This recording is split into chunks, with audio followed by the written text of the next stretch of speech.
ما زلنا في كتاب التوحيد في باب من الإيمان بالله الصبر على أقدار الله. طيب قلنا في كل باب يا أخوان نأخذ عنوان الباب. عنوان الباب وجوب الصبر على أقدار الله.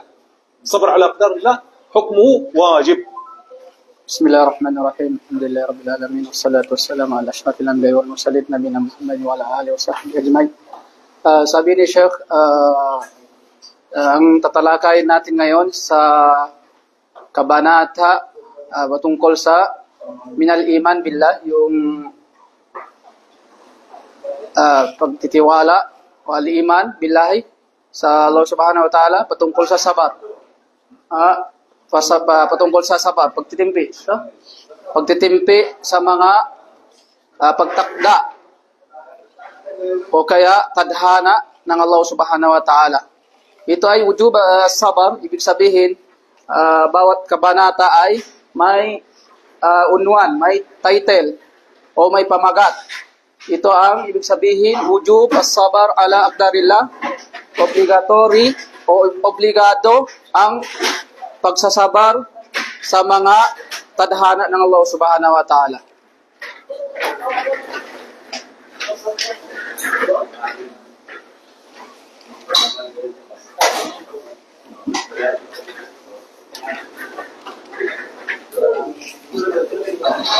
لا الدماغ خربان الكيف هناك لا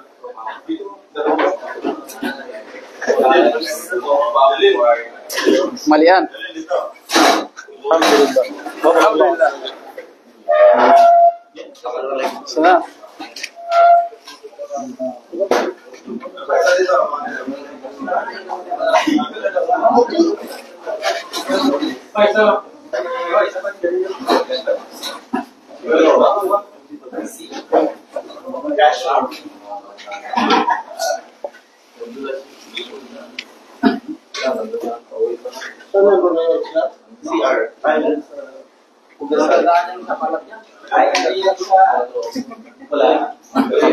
نكمل.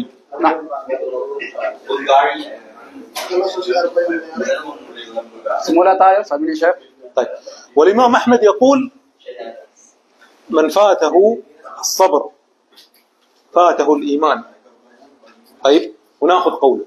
طيب الصبر لغة الحبس والكف. Tayo, ang sabi ni Imam Ahmad, sabi na daw, kapag daw nawala yung sabar, yung pagtitimpi, mawawala din sa kanya yung iman.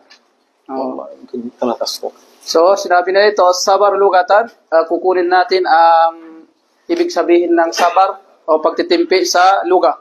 Ibig sabihin sa lingwahe ng Arabic. طيب واصطلاحا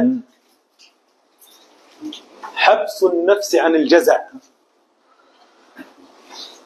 واللسان عن التشكي والسخط والجوارح عن لطم الخدود وشق الجيوب وعن كل فعل يدل على عدم الصبر، لأن في أفعال ثانية تدل على عدم الصبر. طيب شيخ ممكن اشرح لنا الجزاء؟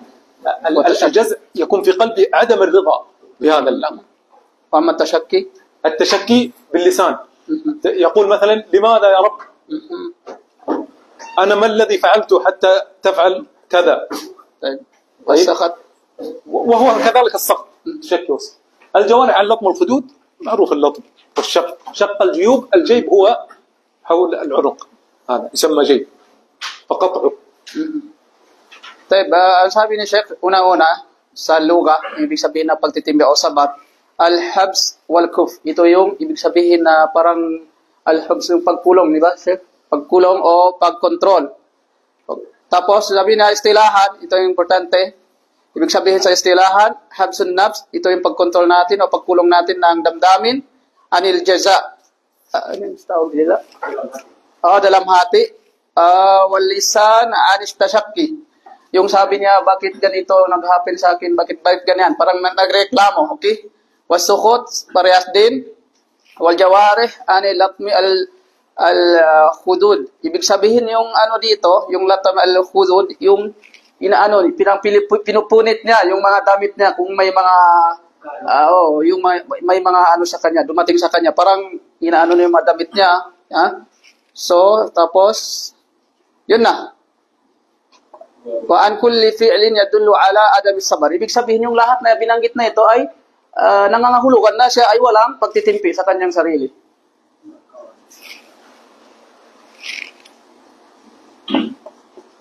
طيب والصبر من العبادات الجليلة التي تكون في القلب واللسان والجوارح. Ang pagtitimbi ay o sabar, ito ay fil ibadat, sa pagsamba natin, ha? Allati takun fi al-qalbi. Ibig sabihin pwede mangyari sa ating puso o kaya sa ating dila o kaya sa ating katawan. طيب أقسام الصبر. الصبر على طاعة الله. قال الله عز وجل: وأمر أهلك بالصلاة واصطبر عليها. لأن بدون صبر ما يستطيع الإنسان أن يؤدي أي عبادة. صلاة الفجر تحتاج إلى صبر، الصيام يحتاج إلى صبر، الحج يحتاج إلى صبر، الصدقة اللي هي الزكاة تحتاج إلى صبر، وكل فعل يحتاج إلى صبر. Dito tayo ngayon sa mga klase ng sabar. Ano ba yung mga klase o bahagi ng pagsasabar natin? Number 1, sinabi ni Sheikh, as-sabru ala ta'atillah. Ang pagtitimpi natin patungkol sa pagtaa, o pagsamba kay Allah subhanahu wa ta'ala. Ang kanyang dalil, wa amur ahlaka bis-sala wastabir 'alayha. Ibig sabihin, utusan mo ang iyong mga pamilya bis-sala, ng pagsasala o pagtunay o pagtayo ng prayer. Pagsala, wastabir 'alayha, at ikaw ay magsabar sa kanya. Tapos sinugtong ni Sheikh, yung mga gawain natin tulad ng pagsasala ng fajar ay nangangailangan ng sabar, pagtitimbi. At Hajj, ganun din. At ano pa yung mga gawain ng ibada ay lahat na to ay kailangan natin ng pagtitimpi o kaya sabar. طيب الثاني الصبر عن معصية الله. Dalawa, bahagi ng sabar, as-sabar ala ma'siyatillah. Yung dapat pagtitimpi natin patungkol sa mga kasalanan, maksiyat. Mga hindi magagandang gawain. Dapat may sabar tayo dyan. غض البصر عن كل ما يحرم عليك. Yung يحتاج صبر. yung mata natin na dapat natin ibaba, lower your gaze, ganoon. Hindi natin saan-saan gamitin. Yung sabar, yun ang ibig sabihin. الصبر على المال الحلال وعدم الخوض في المال الحرام. طيب يحتاج صبر. Pagtitimpi natin sa mga kayamanan natin, sa mga pera natin, kunin natin dapat sa halal lamang, sa tamang paraan. Hindi natin kukunin yung mga kayamanan natin galing sa haram. Pinagbabawal ng Allah subhanahu wa ta'ala. وفي الحديث رجل دعته امرأة ذات منصب وجمال فقال إني أخاف الله. هذا صبر على شهوته. May hadith na binanggit na ng Sheikh natin, yung isang lalaki, inimbitahan siya ng isang babae na magandang babae. Nandoon na sa kanya ang lahat ng kayamanan. Sabi ng lalaki, ana akhafullah. Ako ay nagmamatakot kay Allah subhanahu wa ta'ala. Ibig sabihin, hindi siya nakagawa ng kasalanan dahil sa pagsabar niya. طيب الثالث وهو مراد المؤلف في هذا الباب قال الصبر على أقدار الله والدليل قول الله عز وجل فاصبر لحكم ربك. Ikatatlong bahagi ng sabar, ito na ay pagtimpi sa mga tinakda o tinahadhana ng Allah subhanahu wa ta'ala. Ang dalil, fasbir li hukmi rabbik. Ikaw ay magsabar sa lahat ng mga binigay sa iyo ng hukom ng Allah subhanahu wa ta'ala ng iyong Panginoon. طيب مناسبة إيراد هذا الباب في كتاب التوحيد. Kaugnay sa na to, sa topic natin na to. Ano yung kaugnayan niya? طيب. القدر داخل في ايش؟ في توحيد الربوبية لأنه من أفعال الله عز وجل. طيب. وعدم الرضا به والسخط يدل على الإخلال، يدل على الإخلال في توحيد الربوبية. فلذلك أتى به المؤلف في هذا الكتاب، كتاب التوحيد. Ang sabi ng Sheikh natin, ito yung puntos ng author ng kitab, yung patungkol sa tadhana o kaya sa tadhana ba? Ito ay al-qadar. Ito na yung qadar, tadhana dakhil fi tauhid rububiyah, Sheikh, sa? Nah. Ito ay kasama sa tauhid natin sa Allah subhanahu wa ta'ala, ang tinatawag na rububiyah. Ibig sabihin ng tauhid rububiyah, ito yung mga gawain ng Allah Subhanahu wa Ta'ala. Af'al. Wa adam ar-rida. Wa adam ar-rida. وعدم الرضا به يقدح في توحيد الربوبية. Kapag tayo ay hindi tayo rida, ano siya rida? Kaluguran. Kaluguran hindi natin tinatanggap, ganun pwede, hindi natin tinatanggap kung ano man binigay ng Allah Subhanahu wa Ta'ala sa atin ng mga mga tadhana. Ibig sabihin ay may hindi kompleto yung tauhid natin na sa patungo sa tauhid ar-rububiyyah. Hindi kompleto. أول دليل استدل به المؤلف على هذا الباب قال ومن يؤمن بالله يهدي قلبه. بعدين ذكر قول لعلقمة قال هو الرجل تصيبه المصيبة فيعلم أنها من عند الله فيرضى ويسلم. طيب قال ومن يؤمن بالله المقصود أن يعتقد أن المصيبة بقضائه وقدره فيسترجع. Ito ang ginawang basehan ng author natin, gumawa ng kitab na to. Ito na yung sabi ng Allah Subhanahu wa Ta'ala, wa may yu'min billah yahdi qalbahu wallahu bikulli shay'in alim. Ang sinumang sumasampalataya kay Allah ay magpapatnubay siya sa puso nito, si Allah sa bawat bagay ay maalam. Tapos sinabi na diyan, ibig sabihin niya, mahala siya, ومن يؤمن بالله ibig sabihin ng ومن يؤمن بالله, ito ay أن المصيبة بقضائه وقدره. Ang kanyang paniniwala, yung lahat ng musibah, ang lahat ng pagsubok, dumating sa kanya, ito ay galing sa tinadhana o pagtakda ng Allah Subhanahu wa Ta'ala sa kanya. طيب فيسترجع عنده ايش يقول؟ إنا لله. At kanyang babanggitin na itong katagang na ito, kapag yung dumating sa kanya na tinadhana ng Allah Subhanahu wa Ta'ala sa kanya, ito yung sasabihin niya, inna lillahi wa inna ilayhi raji'un. يهدي قلبه يعني يرزقه الطمأنينة. Ano ba yung sabihin ng yahdi? Sa na to? Sa talata ng Quran. Yahdi qalba, ibig sabihin, yarzuquhu tuma'nina. Ibig sabihin, biyayaan siya ng Allah Subhanahu wa Ta'ala ng kapanatagan ng puso niya. وهذا يدل على أن الإيمان يتعلق بالقلب. فإذا اهتدى القلب اهتدت الجوارح. خلاص سكن القلب لن يلطم ولن يسخر بلسانه. Ibig sabihin, nangangulugan ang ating paniniwala o iman may ibig sabihin may kaugnayan sa ating mga puso. Kapag ang ating puso ay gabayan ng Allah Subhanahu wa Ta'ala, ibig sabihin ang lahat ng ating katawan ay ganun din, sumasama sa ating puso. طيب مناسبة الآية للباب, ang kaugnayan ng talata na binanggit natin,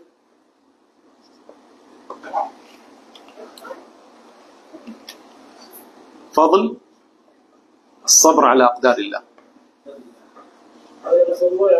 إيه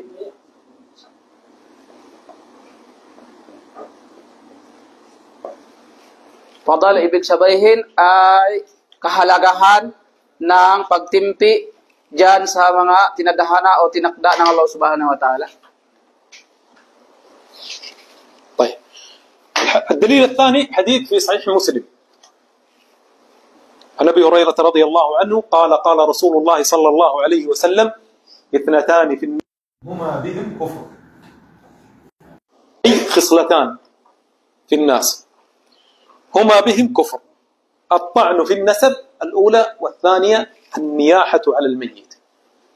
Ang dalawang dalil na binanggit ng author natin nasaad sa Sahih Muslim ayon kay Abu Hurairah, malugod si Allah sa kanya, ang sugo ni Allah Subhanahu wa Ta'ala, basbasan siya ni Allah at pangalagaan, ay nagsabi, may dalawang nasa mga tao na sa kanila ay kalawang pananampalataya, ang paninimpuri sa kaangkanan at ang pananaghoy sa patay. Yun ang dalawa na yun sa tao na to. طيب ايش معنى الطعن في النسب؟ عيب النسب نعم قبيلة يعيب أباه. Sabi ni Sheikh, ano daw yung paninirang puri? عيب الأنساب بقبيلته بأبيه بأمه بأي. Yung sinisiraan mo yung mga pamilya ng ibang tao. Ang sinasabi niya, yung pagmamalaki sa iyo. اثنين Yun ang paninirang puri. النياحة على الميت. Ikadalawa, ito na yung pag-ano mo sa mga patay. Sabi mo, bakit ganito yung sa amin? Bakit ganito? Bakit hindi ako yung namatay? Bakit ganito? Lahat-lahat ng reklamo mo sa mga may namatay sa'yo. Dapat ako na lang kinuha ni Lord, ganyan. Di ba? May mga ganon. Na hindi pwede yun sa atin. Parang sinisisi mo yung Panginoon natin, no?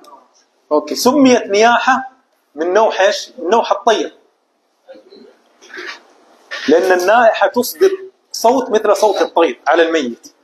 Bakit daw binanggit dito niya, ibig sabihin parang may kahawig sa tinig ng ibon. Nakita niyo yung tinig ng ibon, parang iba yung tinig niya, parang ganun. النياحة على الميت هو نوع من أنواع التسخط. Ang ibig sabihin ng niya, yung pagsasabi natin kapag may namatay sa atin na anumang klaseng salita, ay ito ay ibig sabihin tasakhut. التسخط نعم باللسان. Yung ibig sabihin na hindi siya rida, hindi siya malugod sa anumang pinarating ng Allah Subhanahu wa Ta'ala sa kanya. Sa gamit niya yung kanyang dila. طيب من فعل هذه الأفعال التي ذكرت في هذا الحديث؟ Ito mga nabanggit natin na dalawa na ito ay nabanggit ito sa hadith. والنبي صلى الله عليه وسلم قال اثنتان في الناس هما بهم كفر. هل هذا كفر أكبر أم أصغر؟ Ito yung binanggit natin ngayon na may dalawa uri sa tao. Yun ang binanggit ni Sheikh. تفضل تفضل. عليكم السلام ورحمة الله وبركاته. تفضل. عليكم السلام. نجيب كرسي.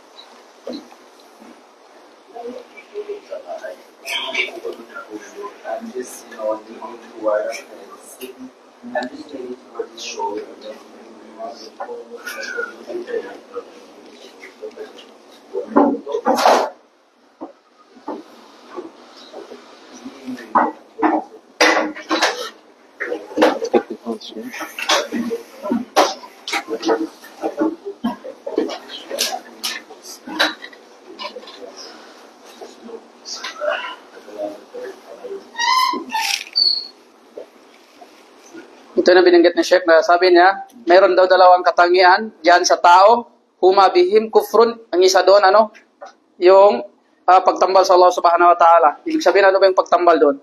Ito na yun, in-explain ng hadith na to at taan, ito yung pagsumpa. Yun na yung paninirang puri. Kadalawa, yung waniyaha, yun na yung may mga salita ka na hindi maganda kapag ikaw ay mayroon sa mga pamilya mo ay namatay. طيب قلنا قال النبي صلى الله عليه وسلم اثنتان في الناس هما بهم كفر أصغر أم أكبر؟ العلماء sinabi ni Sheikh yung kufur dito, ano daw ito? Kufur akbar o asgar? Ibig sabihin kufur na malaki ba o maliit? الذي يطعن في النسب خلاص كافر كفر أكبر مخرج من الملة. Paninirang puri at yung kapag may namatay na may marami kang salita, ano daw to? Pagtatambal ba to ng malaki o maliit? طيب هنا قاعدة وهذه قال بها شيخ الإسلام ابن تيمية. Binanggit ni Sheikh may palantuntunin. Tayo, yun na yun. Kaida. طيب كل ألفاظ الكفر والشرك التي في الكتاب والسنة قال أن الكفر إذا أتى معرف بالألف واللام فإن المراد به الكفر الأكبر. Kapag daw may palatuntunin tayo, kapag dumating yung kalima na yan, yung kufur, ibig sabihin may alif wal lam, palatandaan natin na may alif wal lam, ibig sabihin ay nangangahulugan ito ay malaki. Kufur ay pagsamba ng pagtambal sa Allah Subhanahu wa Ta'ala ng malaking kasalanan. والدليل بين الرجل وبين الشرك والكفر ترك الصلاة. طيب هذا على الأكبر. طيب وإذا أتى منكرا أي بدون الألف واللام فإن المراد به الكفر أو الشرك الأصغر. Ikalawang ano pala tuntunin, sinabi ng Sheikh, kapag ang words na yan ay walang kalakip na alif wal lam, ibig sabihin nakira siya, ay ibig sabihin ito ay kufur na maliit. Pagtambal na maliit. O shirk na maliit. Ganun. طيب والدليل سباب المسلم فسوق وقتاله كفر. Ito yung dalil na sibab. سباب المسلم Sibabul Muslim, fusukun, wa qitaluhu kufrun. Yung kufrun dyan, tingnan nyo yung kufrun dyan. May alif wal lam, wala? Tingnan nyo dyan, kanina. May alif wal lam, wala? Meron, wala. Wala. Ibig sabihin, nangangahulugan ito ay shirk asgar. Kanina, yung binanggit siya, na dalil, yan o, may alif wal lam, ibig sabihin po ay malaki yung kufur doon. طيب يعني علمنا الآن من هذا الحديث أن المراد به الكفر الأصغر. Ibig sabihin na makukuha natin dito yung kufur dito, ano? Kufur na maliit. طيب أخذني. طيب مناسبة الدليل للباب. Kaugnayan ng aya sa kabanata na ito. الناحية الآن النائحة هل هي صبرت على قدر الله أم لم تصبر؟ Yung pagsasabi natin na kapag may namatay sa atin ng ano-anong salita, ano ba to? Nangahulugan ba to? May sabar to? Wala. لا يوجد. إيش الدليل؟ Anong dalil daw? لأنها لم تسترجع بل قالت كلام يدل على عدم صبرها. لماذا يا الله فعلت بي كذا؟ ما الذي فعلته حتى يا الله تفعل بي كذا؟ لماذا كل المصائب تأتي على رأسي؟ لماذا تسخطت واشتكت. Ibig sabihin niya, Sheikh, kapag ganun daw yung sinasabi niya, kapag may namatay sa kanya, bakit mo sa akin lang binigay na ito, ganito, bakit hindi sana ako na lang yung namatay, o ganito, ano-ano man yung mga salita na yun, ibig sabihin na hindi siya nakapagtimpi sa tinadhana sa kanya ng Allah subhanahu wa ta'ala. وكان الواجب عليها أن ترضى وتسلم. إنا لله وإنا إليه راجعون. Dapat sa atin, anong inutos ng ating relihiyon, dapat ay magsabar tayo at sabihin na inna lillahi wa inna ilaihi raji'un. Garon tayo dapat. طيب ما هي المناسبة؟ Ano daw yung mga kaugnayan pa? نقول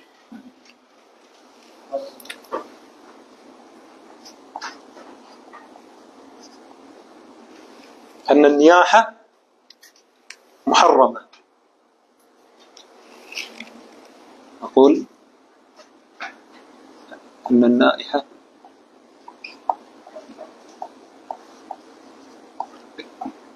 Kadalawa, yung pagsasalita natin na hindi maganda.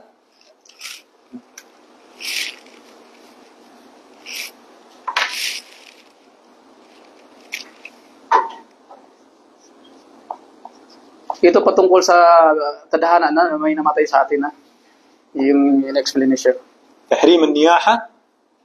Ibig sabihin, pinagbabawal, haram. Yung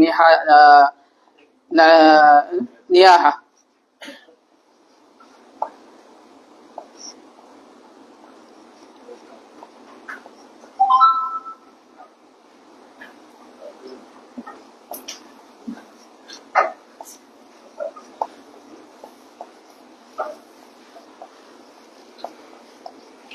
أن فيها عدم الرضا بقضاء الله وقدره. Ibig sabihin, ito ay nangangahulugan na walang kaluguran sa kanyang tadhana o pagtakda ng Allah subhanahu wa ta'ala. Kapag ay tayo ay niyaha, yung mga salita natin na hindi maganda. إيش هي؟ نعم. في الدليل الثاني فيها دليل أن من الكبائر أطول. At ito daw ay karugtong din na ibig sabihin ang niyaha dyan ay sa mga malalaking kasalanan. Kabayo. طيب الدليل الثالث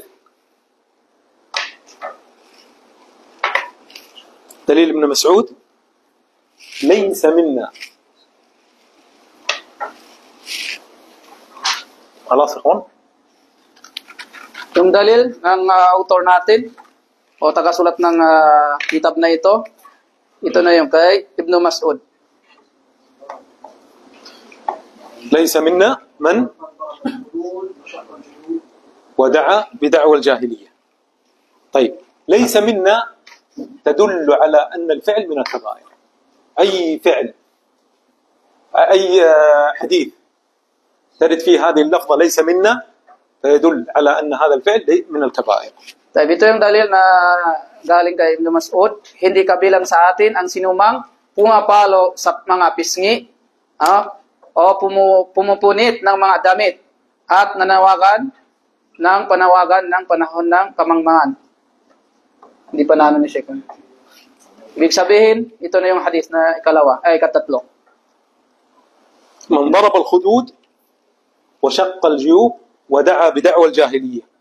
طيب الجاهلية كانوا، ما هو دعوى الجاهلية؟ أولا ضرب الخدود معروف، هذا الفعل. Ano ba yung mga gawain ng mga kamangmangan dati, mga jahiliya? Yung na binanggit, yung pinapalo yung pisngi. هذا ضرب الخدود. Ito na pinapalo yung pisngi kapag may mga namatay sa kanila. Inaano nila yung pisngi nila, parang pinapalo nila. شق الجيوب، الجيب هو مدخل الرأس، هذا هو سمى جيب. هذا جيب. لا ليس هذا.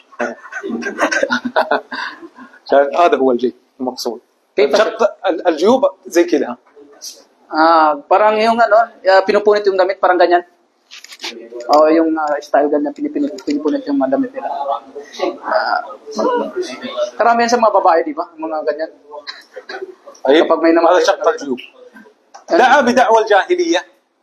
Ito ay inadapt nila sa mga gawain ng mga mangmang dati. كانوا يذكرون محاسن الميت على سبيل الجزع وليس على سبيل الثناء والترحم عليه.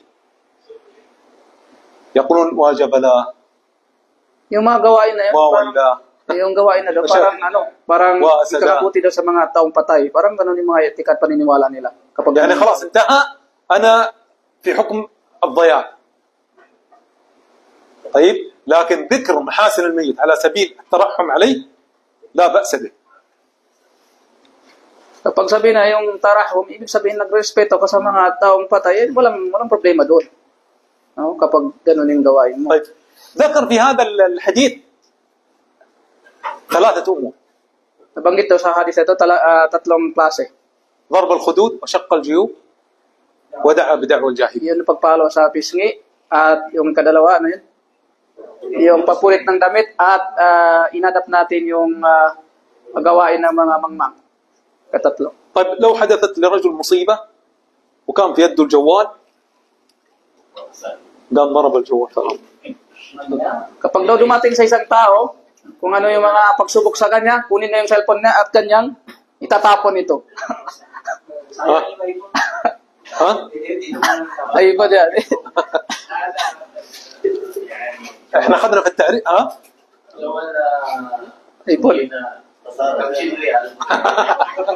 يعني غالي ما يسويها. طيب حتى لو ب50 ريال.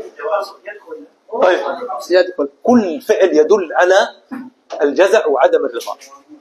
lahat na lang yung mga gawain na lahat ng parang wala kang كذا كل فعل الضابط كل فعل يدل على الجزع وعدم الرضا. لكن ذكر هذه لأنها الغالب في الناس إلى يومنا هذا. الغالب في الناس هذه الأفعال الثلاث. تترجم هذه مرة كل فعل يا أخوان يدل على الجزع وعدم الرضا يدخل في هذا الحديث. Lahat daw ng mga gawain, yung jaza doon, yung maraming salita, ganito. Tapos yung ikalawa, walang kaluguran sa mga binigay sa kanya ng Allah subhanahu wa ta'ala. Ay mapapasok dito. ولكن ذكرت هذه الأمور الثلاثة لأنها الغالب على الناس. Sabi niya, yung tatlo lang na binanggit dito, ito yung karamihan na ginagawa ng tao. Ibig sabihin, parati ginagawa ng tao. Kaya ito lang yung طيب شيخ سؤال. نعم. هذا كيف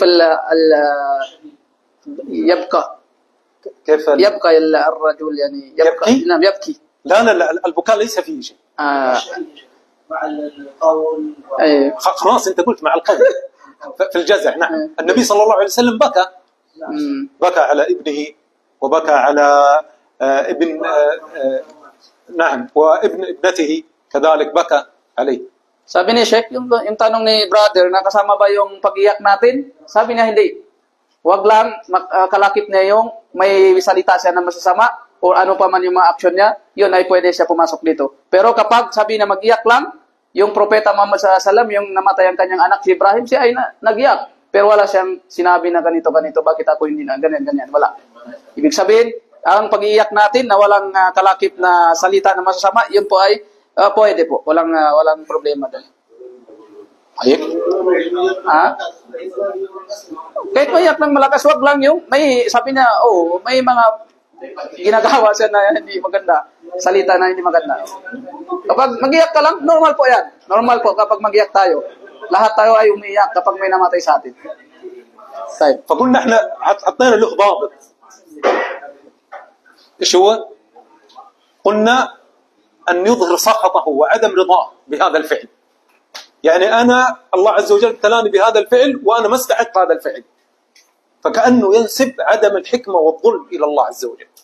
لكن الرجل أصيب بمصيبة، أي مصيبة، سواء في الدنيا سواء في أبنائه أو ماله، وحزن عليها، لا بأس، لكن مع عدم إظهار التسخط والجزاء. أقول قدر الله ما شاء فعل. طيب إنا لله وإنا إليه راجعون. So, ang sabi ni Sheikh, kapag may tinadhana sa atin na mga masasakit na tinadhana ng Allah Subhanahu wa Ta'ala, yung ating tabi'a, normal na, tayo ay malungkot. Tayo malungkot, pero wag natin samahan ng pagsasalita ng masama o kaya ano pa man. Ibig sabihin, kapag may dumating sa'yo na tinadhana ng Allah Subhanahu wa Ta'ala, normal sa'yo na, ikaw ay malungkot. Wala po rin, yung tabi'at yun. Normal po yun sa atin. عرفنا العلة. إيش العلة؟ العلة إن أفعال الله عز وجل داخلة في الربوبية، وأفعال الله عز وجل بحكمة وعدل. فهذا الذي يعترض كأنه يصف الله عز وجل بعدم الحكمة وعدم العدل. طيب, ang lahat ng dumating sa kanya, ito ay nangangahulugan ay naniwala siya sa gawain ng Allah Subhanahu wa Ta'ala at tinadhana ng Allah Subhanahu wa Ta'ala. Kapag hindi naman, ibig sabihin ay nagpupur siya dito. Ibig sabihin hindi siya naniniwala sa mga tadhana na yun. كثير من الناس إذا أتتهم مصيبة يقول لماذا يا الله؟ الله عز وجل لا يسأل عما يفعل. Karamihan sa mga tao kapag binigyan ng pagsubok ng Allah Subhanahu wa Ta'ala, ang sasabihin nila, bakit ya Allah? Bakit mabigay sa akin ito? Bakit ganito? Karamihan na gano'n ang sinasabi ng tao. ويقول أنا مسلم وأنا أطعتك يا الله، لماذا يا الله تفعل في كذا؟ وفلان كافر ولا تفعل الله به. Sabihin niya, kapag gano'n yung pagsubok na binigay ng Allah Subhanahu wa Ta'ala sa kanya, bakit mo ako bigyan ganito? Muslim naman ako, gumagawa ako ng mga ibada. Mayroon gano'n, gumagawa ako ng ibada. Bakit yung mga hindi mananampalataya, hindi mo binigyan? Parang gano'n, parang comparison. Paano kung hindi ka naman nagsalita, umiyak ka, pero naisip mo, bakit sa akin pa, bakit yung kapitbahay? Hindi ba, hindi ka nagsalita, pero Type chef. Bakit hindi na lang yung kapitbahay ko, hindi naman sinabi. Type chef. Hindi mo sinabi. طيب شيخ سؤال إذا أتاه يعني مصيبة ثم يبكي ويبكي ثم لم يتحدث شيئا كذا لماذا فعلت كذا ولكن يبكي ثم النية موجود مجال موجود أيوة مجال موجود النية كيف هذا يعني داخل احنا ايش قلنا في النية؟ ايش هي النية؟ عدم الرضا. أيوة خلاص يدخل في هذا الحديث. ايش قلنا في الصبر؟ خلاص يدخل طالما في النية. لكن دائما المسلم والمؤمن يجاهد نفسه في مثل هذه الأمور. Kasama daw ganun bro, dapat daw tayo ay sipagan natin na alisin yung ganong gawain. وقصة أم سلمة هي اللي مات لها ولد فلم تخبر أبا سلمة فغسلت الولد وكفنته، أو أبا طلحة فأتاها فأكل، وبعد ما أكل تزينت له فقضى منها، بعد ذلك أخبرته. قالت نسيت الحديث نص الحديث، لكن قالت لو أن قوما أعاروا قوما آنية فطلبوها ألهم الحق أن يمنعوهم؟ قال لا. قالت فاحتسب ابنك. فالله عز وجل رزقها بعده بولد، هذا الولد أتى 9 أولاد كلهم حفظوا القرآن فضل هذا الصبر. وأم سلمة لما مات أم سلمة لما مات أبا سلمة فقال لها النبي صلى الله عليه وسلم قولي حسبي الله ونعم الوكيل اللهم أجرني في مصيبتي واخلف لي خيرا منها. فقالت من هو خير من أبا سلمة؟ فمن رزقها الله عز وجل؟ النبي صلى الله عليه وسلم.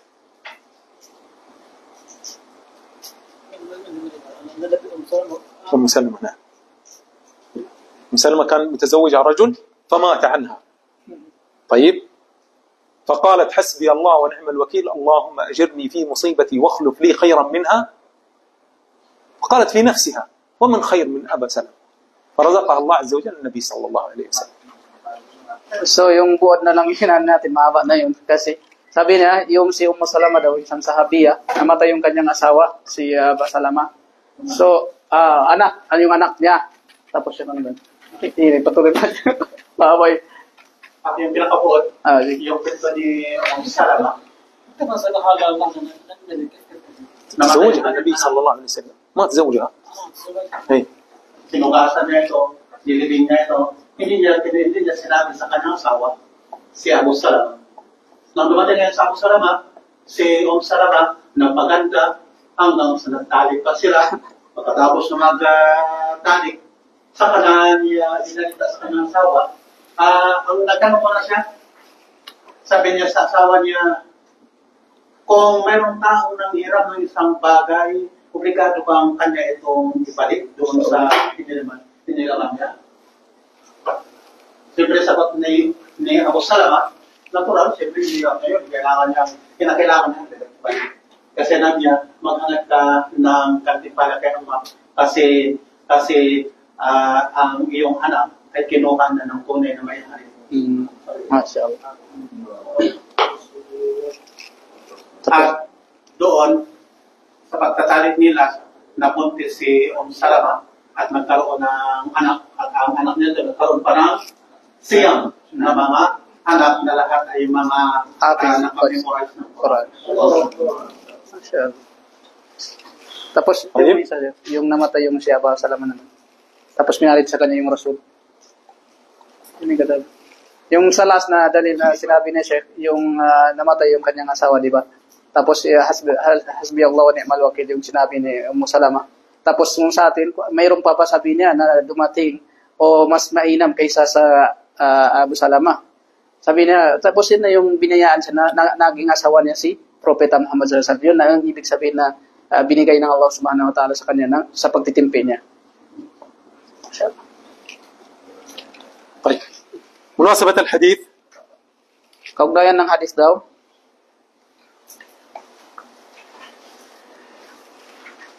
ليس منا من ضرب الخدود وشق الجيوب ودعا بدعوى الجاهلية.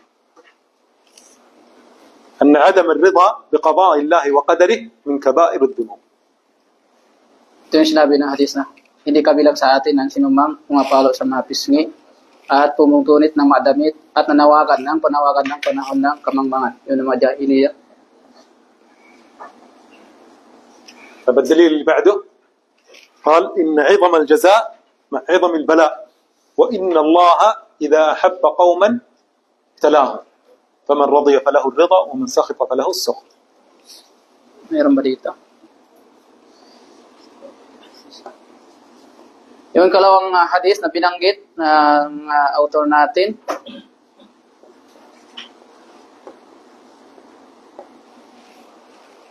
Ito. Inna adim al-jaza ma'a adim al-bala. Yung sinabi ni Sheikh. Ang pinakamalaking gantimpala, ibig sabihin, malaki din ang kanyang pagsubok. Malaki din ang kanyang pagsubok. Kapag ibibigay ng Allah subhanahu wa ta'ala sa iyo ng malaking gantimpala, ibig sabihin, malaki din ang pagsubok na ibibigay sa iyo. Dapat natin na ganun yung mindset natin. Inna 'idham al-jazaa ma'a 'idham al-bala. Man kana ibtila'uhu a'zam kana jazaa'uhu a'zam. Kapag daw ang pagsubok sa kanya malaki, ganun din. Ang kanyang dapat na sabar ay malaki din.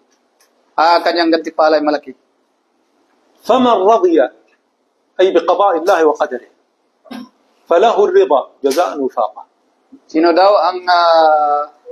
ang kinaluguran niya ang lahat ng tadhana at tinakda ng Allah Subhanahu wa Ta'ala sa kanya?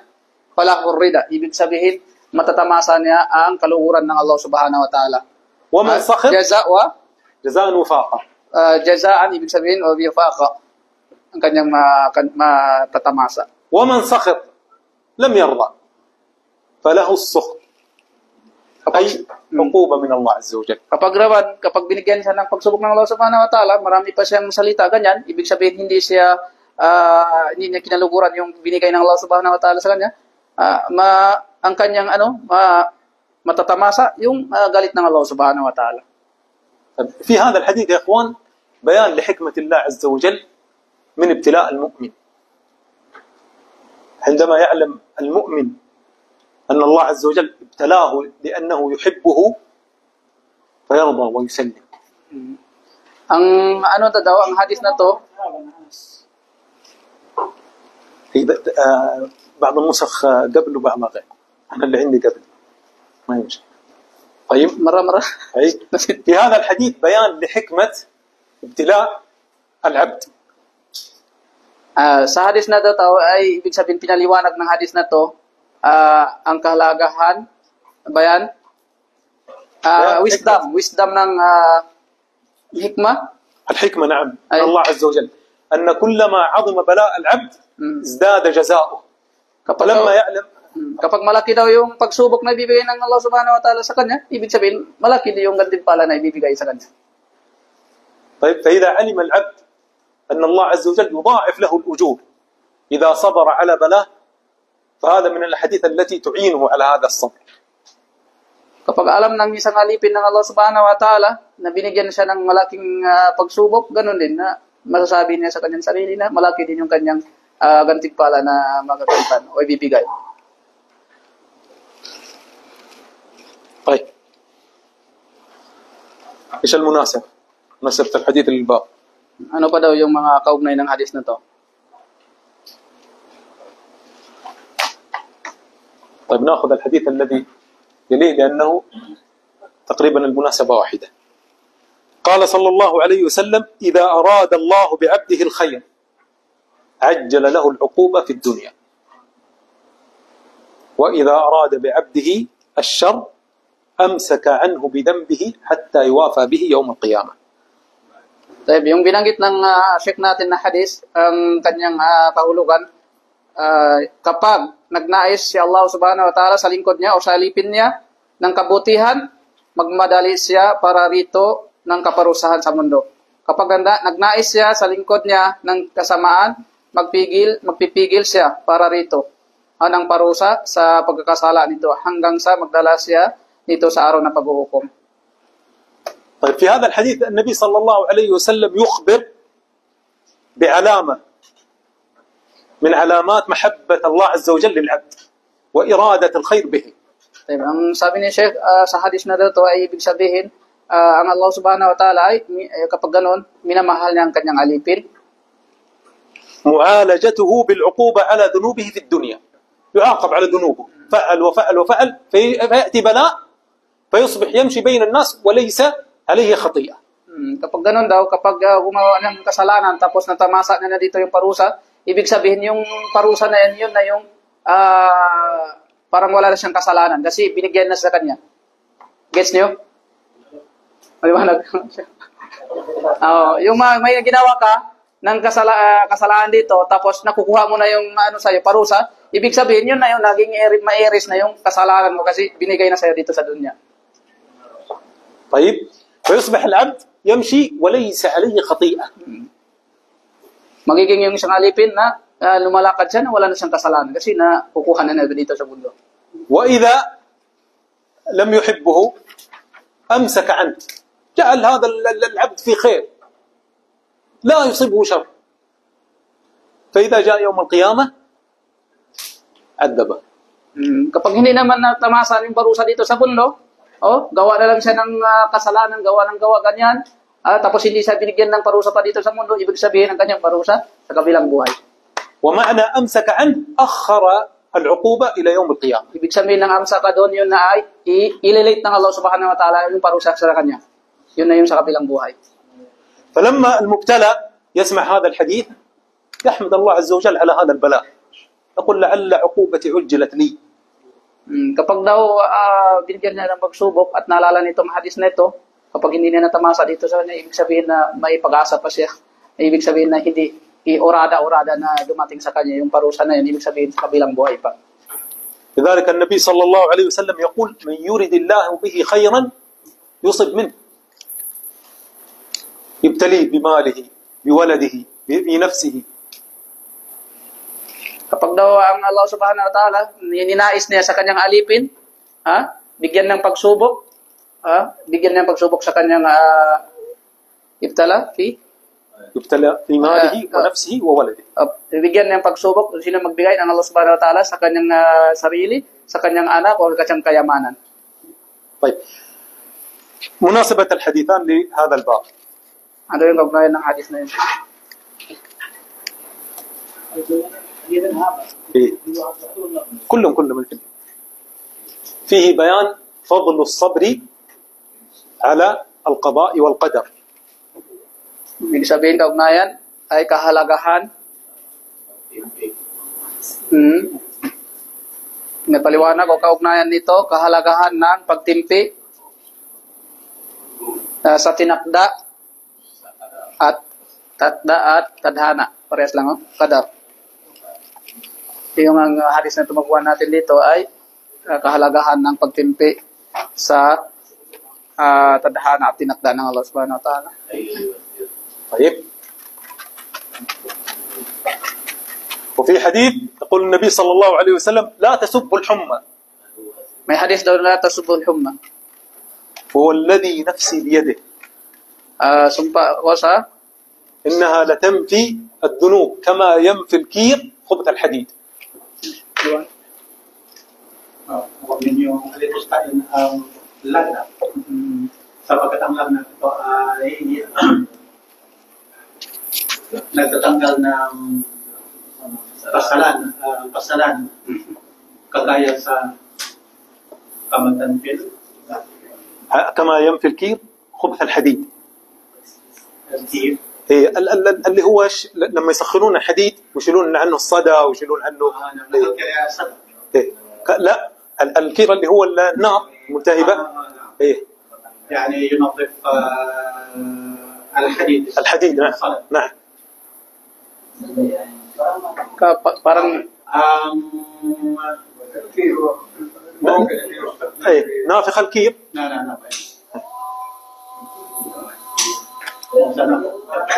parang daw yung yung nagbubukal na na apoy, parang yung ginagamit sa ng pagtunaw ng bakal. Kapag daw ganon, natatanggal yung kalawang. Ganon din kapag mungkin hina. Isa rin yung pagsubok sa or sa lagnat.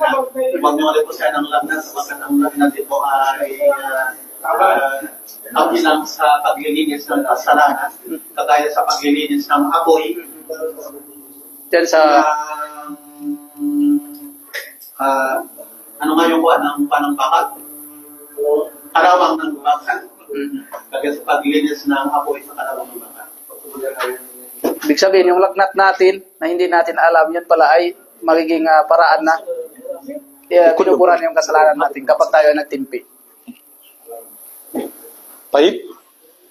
طيب يا اخوان احوال الناس عند المصيبه مجمل لهذا الدرس كله. Ano daw yung mga kondisyon ng tao kapag siya ay binigyan ng pagsubok? Ano ba yung mga عند المصيبه الانسان يكون بين عده امور. الاولى هي number 1. طيب خلينا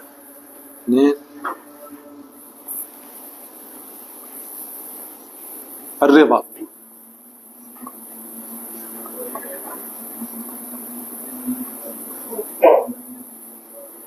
Yung sunod sa number 3 siya ay malugod sa tadhana ng Allah subhanahu wa ta'ala sa kanya o pagsubok ng Allah subhanahu wa ta'ala sa kanya.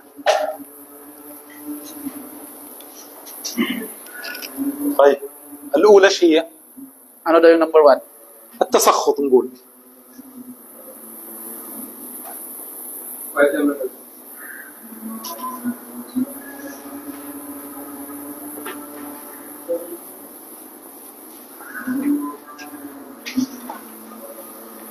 اثنين. Yung number 1, tasakot, yung maraming mga sinasabi. Na ibig sabihin hindi siya nalulukod sa kanyang bibigay na tadhana. Papagsubok. Ano yun siya? Anong magandang tasakot na talugan ng ano? طيب Ano? اثنين نقول الصبر. Kalawa daw as sabar, pagtimpi. ايش الفرق بين الرضا والصبر؟ Ano pagkakaiba ng sabar pati yung rida?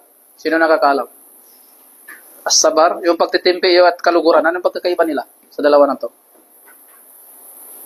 Tinanong kayo ni Chef, anong pagkakaiba sa rida at sabar? الصبر يكون في قلبه شيء.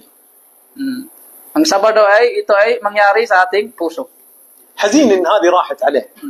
مثلا السيارة احترقت، حزين ان السيارة احترقت. Kapag may sabar, لكن لم يقع في قلبي عدم رضا. ولم يتكلم بلسانه كلام ينافي صبر أو يشتكي، ولم يفعل شيء بجوارحه. حرقت السيارة حقته، صبر، لكن حزين في داخله. هذا هو الصبر. الرضا بقضاء الله وقدره، لا يقول والله ما انحرقت السيارة هذه إلا الحكمة، حرقت هذه السيارة بسبب ذنوب أنا سويتها، يا رب راضي بهذا الأمر. هذا هو الرضا. Yung sabar daw ay, siyempre may ano tayo dito, anong tawag dyan? Ang papasok ng pagtitiis, pero ang puso natin ay Nalulungkot din. malungkotan sa nangyari sa ating mga pagsubok, sa kuna ng mga problema. Sandali mo na. Natapos na yung... Di ba pala? Tapos, Pero mayroon sa puso niya yung lungkot sa mga لا خلاص. mayroon sa puso niya ang lungkot sa mga pagsubok na dumating sa kanyang buhay. Pero hindi niya ginagawa yung kagaya sa pananakoy o hindi niya siya ay tanggap niya ang nangyari sa kanyang buhay. Samantalang ang redwa naman, yun ay lubos ang pagtanggap sa anumang nangyari sa kanyang buhay. May walang lungkot na kanyang pinagtitisan. Hindi niya pinagtitisan ang lungkot kasi tanggap niya, lubos ng tanggap niya ang nangyari. Halimbawa, nasunog ang kanyang bahay. Alhamdulillah, ito yung resulta ng aking nagawang kasalanan. Ito ay parusahan ng Allah sa akin. Sabihin, ang kaibahan ng pangatlo, lubos ang pagtanggap sa kadahanang na nakamtan niya. Samantalang ang pangalawa, ang sabar, nagtitiis siya at mayroon sa puso niya anong tawag doon? kalungkotan, no? Sa nangyari sa kanyang buhay. At wala siyang masasamang salita na sinabi. طيب بس آخر نقطة. رجل دحين انحرقت سيارته، تسخر، هل عادت السيارة؟ Sample ni Chef, kapag daw ang isang tao na may sasakyan siya, ano nalawa? Nasunog. Tapos, may marami siyang mga salita na hindi ba gaganda. Ang tanong ni Chef, ano ba yung kapag ganun ginawa niya? Babalik ba yung ano niya? Yung sasakyan niya, babalik ba sa kanya? Dahil sa ginawa na ganito. Bumalik ba yung sasakyan sa kanya? Hindi. La. لا. طيب ما الذي استفاده؟ ارتكب كبيرة من كبائر الذنوب. طيب لو صبر مأجور. طيب لو رضي هذه أعلى درجات. فلا التسخط يعيدها ولا عدم التسخط يعيدها، لكن عدم التسخط تؤجر عند الله عز وجل بأجور أعظم من هذه السيارة. Allah. بشر سنة صعبة ومتسبب بالحزين. نعم. نعم. طاح الجوال حقه قالوا له اصبر. صاح الجوال حقه قالوا له اصبر. نعم نعم Kapag ganun ang tao na yon, kapag ganun yung tao na yon na ganun yung sinasalita niya, unang-una, ibig sabihin na wala sa kanya yung pagtanggap ng pagsubok sa Allah Subhanahu wa Ta'ala. Tapos, kapag siya nagsabar daw sa mga tinadhana sa kanya, ay ibig sabihin may gantimpala pa siya. Oo, kapag siya nagtimpi doon, may gantimpala sa kanya. Yung pangalawa pa, hindi siya matmum, yung sabar na siya, alladhi yasbir wa aydan wa yahzan, laysa matmum صح؟ لا لا مو مذموم لا لا Ano yun? Yung pangalawa, hindi siya nagsasabar ka, kahit na malungkot ka, hindi siya matmum. Sabihin, paano binusan matmum? Walang epekto, hindi siya naka-epekto sa ano. Hindi siya nakapaguli ng pagkakas mo. Hindi naman siya Hindi naman. Kasi normal na yun eh. Kahit nagsabar ka, parang nalulungkot ka pa rin. Normal na yun sa atin. Na hindi yun nangangahulugan na hindi ka nagsasabar. أي سؤال؟ Yung oras na pangyayari o yung lumipas na pangyayari? شو؟ لا Sige ulit? Meron sa pagsabat na sa pangyayari na nangyari yung sa pagsabat. Meron din yung pagsabat na nangyayari. Sheikh, soal yani sabar ni asna al-hadith wa ba'da al-hadith. لا الصبر عند الصدمة الأولى. Ang sabar daw dun sa simula. Sa simula. Ngayon yung ano hindi sa una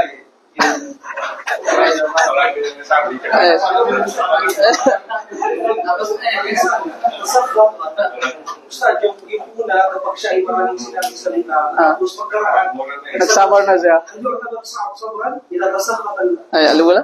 لا لا لا تتسخط بعدين صبر لا أنت قلت الصبر عند الصدمة الأولى. إيش هي مناسبة الحديث؟ أي نعم نعم. إيش هي مناسبة الحديث؟ أنت عارف مناسبة الحديث. نعم. Sabi ni Sheikh, kapag ganun daw, ang kailangan natin, ang pagsabar natin sa simula. Hindi yung sa last.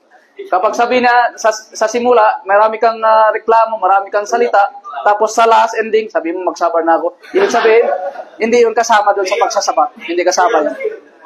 Sabi ni Sheikh, hindi kasama yun. Hindi totoong pagsabar ganun. Last choice na yun. لا عند الصدمة الأولى. النبي صلى الله عليه وسلم قال. Sa simula po yung pagsasabar natin. طيب هذا والله تعالى أعلم. صلى الله عليه وسلم. Salamat sa inyo. Salamat.